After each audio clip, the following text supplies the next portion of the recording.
इस वीडियो में हम ड्रॉप डाउन लिस्ट बनाना सीखेंगे। सबसे पहले ड्रॉप डाउन लिस्ट के लिए डाटा को टाइप कर लें। फिर जिन सेल्स पे आप ड्रॉप डाउन लिस्ट बनाना चाहते हैं उनको सेलेक्ट कर लें।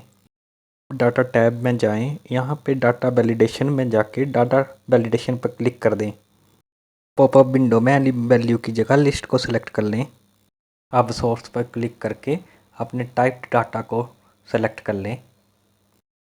आप चाहें तो मैसेज भी इनपुट कर सकते हैं जो सेल्स को सिलेक्ट करने पर शो हो, और एरर अलर्ट भी एंटर कर सकते हैं जो इनवैलिड डाटा एंटर करने पर शो हो, और ओके प्रेस कर दें।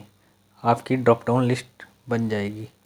अब जब आप इन सेल्स को सेलेक्ट करेंगे तो आपका मैसेज शो हो जाएगा और ड्रॉप डाउन लिस्ट भी आप देख सकते हैं। अगर मैं इन सिटीज़ के अलावा कोई और सिटी लाइक नोएडा टाइप करना चाहूँगा तो एरर अलर्ट शो हो जाएगा।